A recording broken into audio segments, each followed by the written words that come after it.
Hey, what's going on today?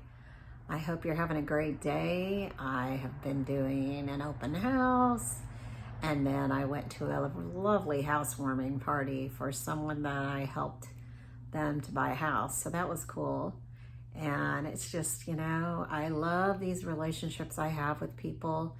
I knew his mom for, God, it's almost, I think, 20 years now.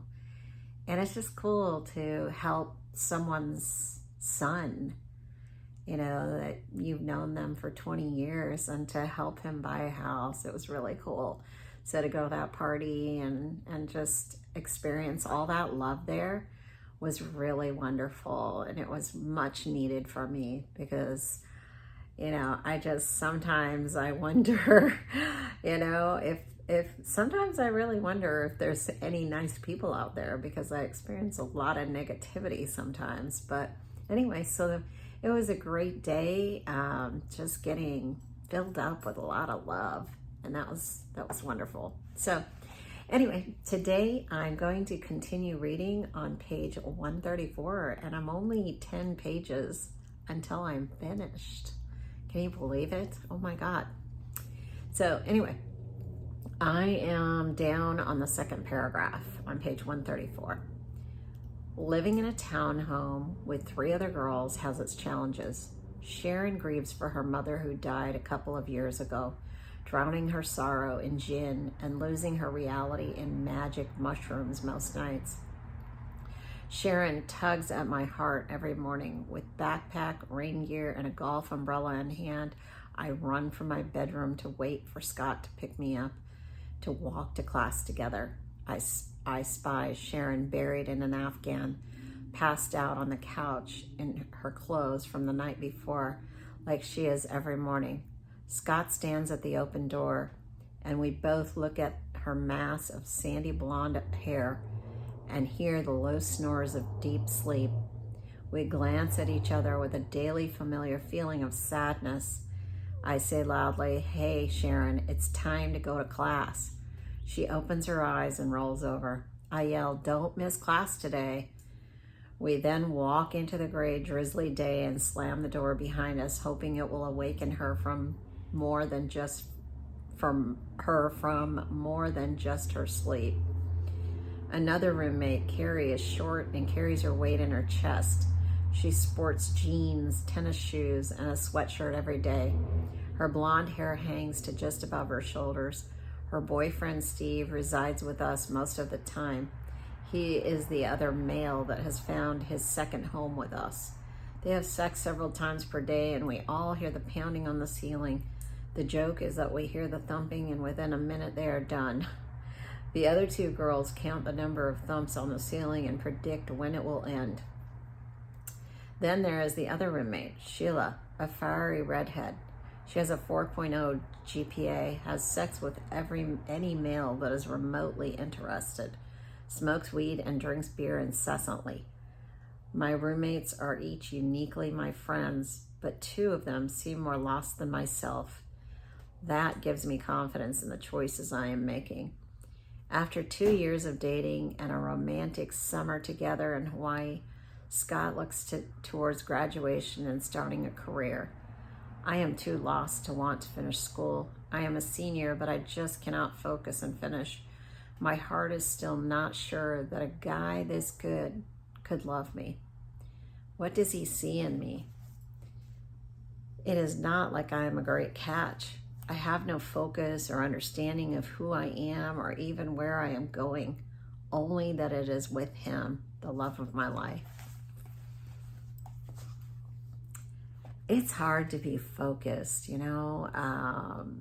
This was a time where I was surrounded by unhealthy people other than my boyfriend. So all my roommates were unhealthy, were doing things that weren't good for any of us. And I was in this environment of this, even though I had a boyfriend that wasn't like this. So it did affect me being in a home with 3 other girls that were and someone has to drive really loud with their car right now.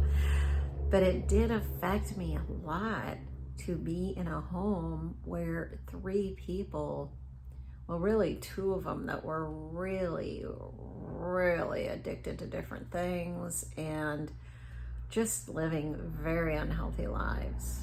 And so I think, you know, your surroundings, the people that you spend the most time with really do affect you.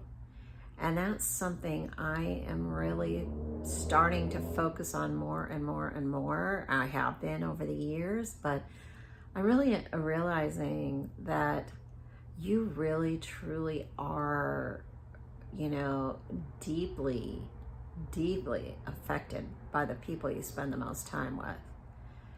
And you have to be so choosy because, you know, it can totally sway you in ways that you don't really understand at the time. And I think back then, being around unhealthy people for me was the worst thing I could have done because it made me apathetic. You know, I was around apathetic people and it made me apathetic. And we don't realize just how much who we're around and who we surround ourselves with really affects us on a deep level. And then by being affected by that, it creates indecision. It creates decisions that are, you know, made in a really unhealthy mental state. So it's not, you know, it's not really empowering to be in those situations. And even, say, in my business, I notice that if I don't really respect and love myself, I attract these people to me that are the same way. They treat me like that they don't really love or respect me. And this has been just kind of an eye-opener, especially in the last week. I think we understand things on different levels and we continue to keep kind of, I don't know, uncovering those layers that are related to certain issues. And for me, just in the last week, I am really, really discovering how much the people around me really affect me. And, you know, you can say, oh, you don't have to let people affect you. But the thing is I don't think we realize it because it's very subtle. It's very subtle, but yet it's to the core of who you are.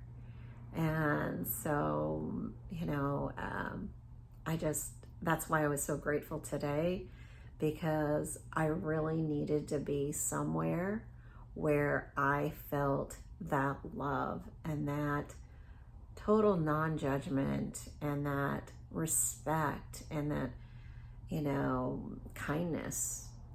And, you know, sometimes I have clients that are not any of those things. And it can be really harsh and really degrading. And it can really get to you when you're like me. You know, I'm not like sitting around boo-hooing about it, but I am being affected by it and I don't even know it. It's making me not like people, or it's making me not want to do certain things and be apathetic. So anyway, that's kind of what I've been really working on this week. And it's funny how this book, you know, it's always that, God, I mean, it aligns with what's going on in my life as I'm speaking to you and reading these sections of my book. It's aligning with what's happening in my life. So I find it very interesting. So anyway, that's all I have to say tonight. I hope you're having a great time, whatever you're doing. And I hope that, you know, you have somebody in your life, or you work with people, or your friends or family or whoever, that truly love and respect you and see you for who you really are, and that you are an awesome person, and that they let you know it, and they support you and believe in you. And anyway, so thank you again for listening and just following me and sharing my story with others, and all that you do to keep me coming back here.